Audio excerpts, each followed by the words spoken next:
One of the projects of the Soul Collective is the Sacramento Activist School. And what we're trying to do is encourage young people to become social justice activists. So we have a little school here where we explain some of the history, some of the tactics of the progressive movement historically, some of the issues. Our political viewpoint is that we are facing in this country right now a real threat. The main threat comes from an extreme conservative movement, and that it needs to be challenged ideologically, politically, and economically. So that's kind of our viewpoint in that one particular project. But we also feel it's really, really important to get together with other activists and share whatever information, particularly things like around legal information, so that people have their wits about it, so they know what's going on the street and what's going on with the law. So some of you may know that there is developing all around the world an anti-austerity movement. And that means, what I mean by that is that the conservatives are on the march around the world saying that we need to cut government as much as possible. Cut. But there is a primarily working class and youthful population around the world is beginning to rebut that. In Sacramento, some 71 young people were arrested over at the state capitol at the beginning of the summer in opposition to the continuing cuts on public education, towards the direction of the privatization of public education. And so one of the things that was learned, I think, in that process was that it's important to have a legal team. It's important to have observers. It's important to have people out there that care about what happens to you if you're involved in civil disputes. Yes? And so our hope is that this evening's presentation by Carlos Villarreal will help us to think about what we need to know when we're walking down the street, when we're in our home, how to respond to different kinds of circumstances. So thank you so much for being here this evening. Welcome, everyone. I think it's a really good, big audience. And I'm going to hand off to my partner, Esteban. Hi, everyone. My name is Esteban. I organize here with the Sacramento Activist School, and I also organize with the Party for Socialism and Liberation. I'm a layperson when it comes to law. I know less than just about anybody when it comes to the law, and that's why I came here today to learn a little bit about the Constitution, and also, like Eric said, when you're walking down the street. Because, I mean, correct me if I'm wrong, but as I understand it, we actually have the right to freedom of speech and the freedom, what I believe it's the correct language is pursuing the government for a redress of grievances. That's actually protected. So I just wanted to mention a couple things that I think everybody already knows that will kind of lead up, build up a case for what we're hoping to get as a legal observing team. So in 61, there was a group of people called the Freedom Riders. They went to the South and they were testing what was actually illegal at the time during parole laws. When they came into town, their tires were slashed and they were firebombed and they were locked in the van. When they got out, they were beaten near death. They needed protection legally, not only going into that to strengthen their movement, but also afterward for a redress of what had happened to them. In Yemen and Bahrain recently, throughout the whole Arab Spring, people have been actually protesting the government and getting killed. Like Eric mentioned, 71 people were arrested here at the Capitol for protesting austerity measures. So from these things, we realize that civil disobedience is dangerous. People get killed, and they get beaten, and they get thrown in jail. These things can be prevented by knowing your rights. Not only because we need to know our rights, but a lot of times cops don't even know really what you're allowed to do. They just respond how they think it's supposed to be. Vietnam was ended largely in response to civil disobedience and protest. If it hadn't been for that, the war would have lasted a lot longer. Egypt, they recently overthrew their dictator president who was supported by the U.S. through means of civil disobedience and meeting and an open space and protesting that government. The Sac State 4 was a group of 4 students who led the occupation at Sac State right over here. They took over the building and they were saying, we don't like what's happening with our university. There's a lot of corruption in the administration. We're here to talk about this and present it to you. Right after it, they were pursued by the administration for, they were facing, maybe expulsion or something. They weren't even allowed to have a lawyer. So at times like that, it was really important to have someone like Press who could come and say, these are your rights. So from these 3 things, we know that civil disobedience is very is very powerful, and it can be successful. It can depose a dictator, or it can make your administration think twice about, raising student fees. So what I hope comes out of this is what Eric mentioned, is a legal team, so that a lot of students might not be here right now, they're going to be doing civil disobedience because it is powerful, and a legal team would be really helpful because it would make it so that they're not always in the dark when they're doing these types of things. So that's all I really have to say, and I'd like to introduce Chris.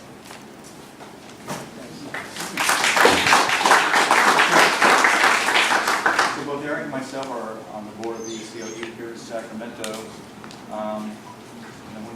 Pretty much you covered everything I want to cover. One thing we need to have done, hopefully, is there's a sign-up sheet back there. If you have not signed it, I'll pass it around during the proceedings, so we can keep in contact with you after tonight. The National Lawyers Guild is going to be making a presentation tonight, and I'm going to get your name down, Carlos, but it's Carlos Villarreal. He's the executive director of the Lawyers Guild down in San Francisco, and he's at the University of Texas School of Law graduate, and he's been working in criminal justice reform. So he's going to be speaking, and I'm sure we'll have time for questions.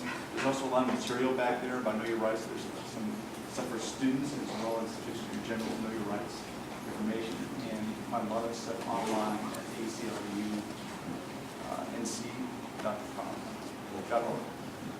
That's pretty much it for Carlos.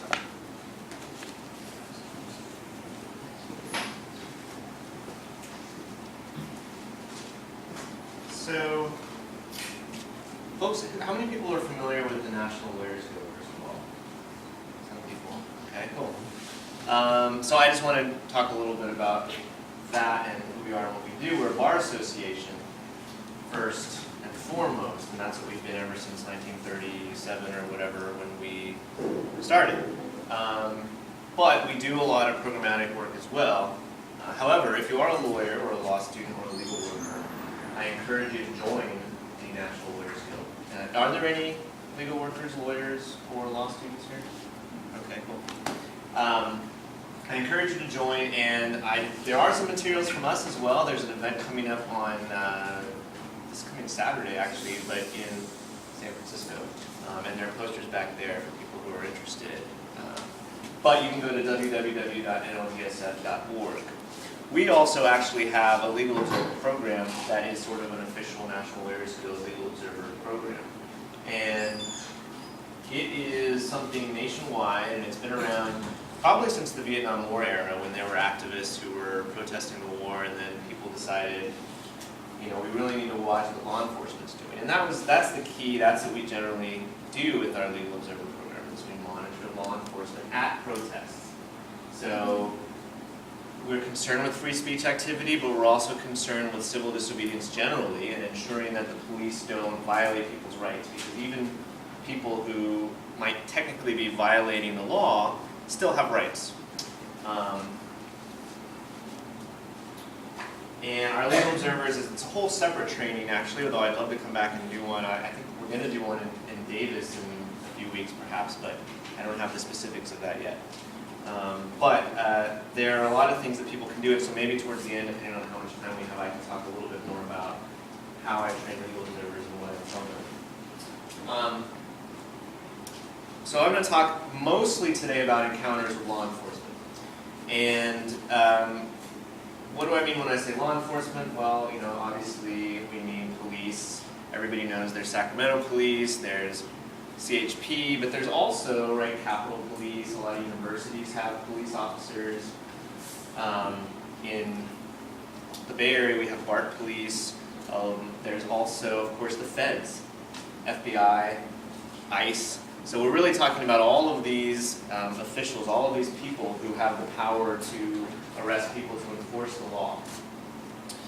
And the other thing that I want to say about law enforcement, before I get into some of the nitty-gritty and the details, is that we know that police officers and law enforcement officers are, human beings, right? So that means that they have bigotries, they have biases, they make mistakes.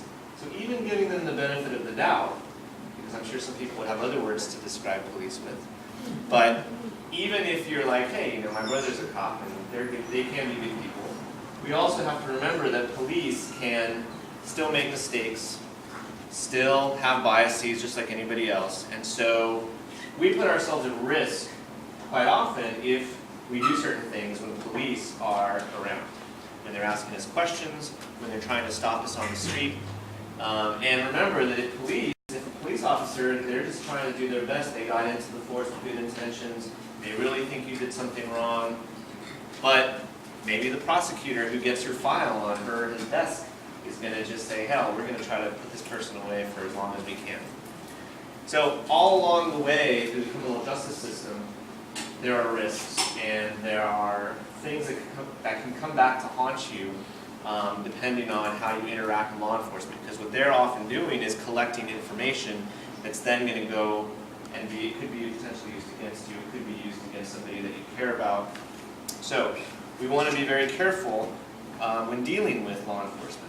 And that includes other things, like we don't want to unnecessarily antagonize them. If we're being detained or under arrest, we want to make sure our hands are visible. We don't want to reach for any weapons. We want to be safe, right? Some of that stuff is obvious, but maybe some of it we need to be reminded about. And there's three major kinds of police encounters that I would normally write on a whiteboard or something, but I'll just keep repeating them over and over again. The simplest one is a conversation, and it is pretty low-key. It's kind of down, let's say it's down here. Then there's detention, and that sort of raises the stakes a little bit. And then there's arrest, and that's kind of the high end of things in terms of kind of minimizing what your ability to do things if you're under arrest, right? And also maximizing what the law enforcement officer can do to you. So, conversation. What is a conversation? Well, we're having a conversation. Well, we're not really. I'm just talking to you. But when someone's talking, that's a conversation, right? When a police officer is walking down the street and says, "Good morning," that's a conversation. It could be a simple, really just somebody being friendly, or it could be something more. It could be a law enforcement officer trying to get information, trying to find out something about you or where you've been or what you're doing. So it doesn't mean that you have to answer any questions. And as I'll emphasize over and over again, it's rarely a good idea to answer any questions, regardless of the circumstance. But even in that circumstance, it doesn't mean that you have to answer something that seems pretty simple, like, "Hey, where are you coming from? Did you come from the school up there?" You know, it seems like a normal question. Maybe he's looking for somebody, and it's not you, you don't care. But regardless, it may not be a wise decision to answer that question, and at any rate, you don't have to answer that question. So that's a conversation, and the important thing to know is that you don't have to stay where you are. You don't have to answer any questions. You don't have to speak to the officer or with the officer under those circumstances, right? So, what can you do? Can you just like turn away and ignore them and walk away? Well, sure, you can technically. Maybe that's not the best thing to do because maybe that might raise some suspicion in the mind of the police officer. And that's another thing to mention. You know, what I'm talking about here are sort of your rights and what the officers are supposed to do in respecting those rights. All along the way, we should also remember that officers don't always respect these rights. So you need to be safe, you need to use your best judgment about the situation. But in general, if an officer just comes up to you and you're not being detained, which is the next level, and you're not under arrest, then you're free to go. You're free to continue on your way. And you can say, "Oh, sorry, I'd really like to keep walking, so is that okay?" And if the officer says, "No, you can't, I need you to stop, you have to stop," or "No, you can't leave," then that's a sign that you're being detained. And officers generally, if they're trained at all, whether or not they've been well trained or poorly trained, they probably have an idea of these things. They may not call them these three things. They'll definitely call it arrest, but they might necessarily not call it conversation. They might not think about all of these triggers in exactly the same way, but they have an idea about all of these things as well. So they're thinking, wait, can I force this person to stay? Hopefully they're thinking that. So when you say, am I free to go, I'd like to continue on, then the officer, if you're not really being detained, if they don't have what they need to detain you, should say sure. Or, well, I'm not holding you. They might try to hem and haw, they might try some trick, and they might say, well, why? I just asked you a simple question. Why do you want to know if you can stay? And say, then at that point you might say, okay, well, I'm going to continue, thanks, and then walk on. And so that's a conversation. And it might just be an instant thing, right? A little bit later, I'm going to go back to, and remind me if I forget, what happens if an officer comes to your door, like an FBI agent maybe, or an officer comes to your door. Because that's similar. It's pretty usually a conversation if the person doesn't have a search warrant, but it raises a few additional questions, right? So, but this is sort of on the street, in a public place. That's a conversation. So if you are being detained, what does that mean? The police officer has to have something more to detain you. Not just some crazy idea that maybe you're doing something wrong. Or just trying to find out information from anyone and everyone because they think somebody somewhere nearby just did something wrong. So when you're being detained, it means that an officer has reasonable suspicion that you have committed a crime, or that you are committing a crime, right? Because if you have contraband, then you're currently committing a crime, right? So if they have that reasonable suspicion, so it has to be reasonable, which means that they can't say, well, this guy was wearing glasses, so I assume he had drugs. That's not reasonable, right? That's just nonsense. And it has to be some sort of articulable fact. It has to be something. It can't just be, oh, I had a hunch. I just had a feeling about that person, It has to be, this person was 2 blocks away from this place and they were wearing a hat that was stolen and it has a price tag on it or something. Something like that. Something more has to lead to this reasonable suspicion standard. This is lesser than Probable cause, which we'll get to. Yeah. So reasonable suspicion, they have the right to detain you, which means that you have to stay where you are, or that they can't keep you where you are for a limited amount of time. How long? It's not clear, but a short amount of time. And about enough time so that they can figure out whether you really are doing something illegal or have done something illegal. And there are certain other things that they can do if you're detained. They can do a search, a very limited search, so a pat-down, which you've probably seen on television before. They might be able to sort of look into a bag that you have on your person, but they can't really do an invasive search. If they feel on your pockets, let's say that they suspect, well, it probably doesn't matter, but let's just say that they suspect you of having a weapon. If they feel along your pockets what feels like a weapon, then they can go into your pockets and see, oh, it's just a toy gun, so this person, I should let this person go, right? But maybe it's a real gun, and then you might raise things to the next level. Or maybe it's an item that looks like drugs of some sort. So, so that's sort of the limited search that they can do under those circumstances, if they have reasonable suspicion. And if they keep you there for a long time, you can ask again, well, can I go now? Because at a certain point, they should let you go. They can't just hold you there forever and trying to get you to answer questions. That's the other thing. Again, they're going to try to ask you questions. That's probably one of the main tools they have at that point, in addition to the pat-down search, to try to figure out whether you really are the person they're looking for, right? Or really are somebody that was involved in some sort of criminal activity. They're going to start asking questions. And as I'll emphasize again and again, it's rarely a good idea, especially if you get to this level where you're being detained, to answer questions from law enforcement. Because you never know how it can be used against you. And it could be used to take you to the next level and arrest you. So at that point you say, I'd really rather not speak to you. Am I free to go now? So that's a typical, that's how you should handle a detention. Another thing you can always say is that you do not consent to a search. So they're going to search, they might have the right to search, it doesn't matter. You can always say, I don't consent to this search. Even if I told you or some trainer told you, hey, they have the right to do a pat-down search. And the officer might just say, I don't care. But you can always say that you don't have the right to search me. Because maybe they don't even have the right to have detained you. In which case, it always helps to say you don't consent. when we talk more about searches later, I'll repeat that.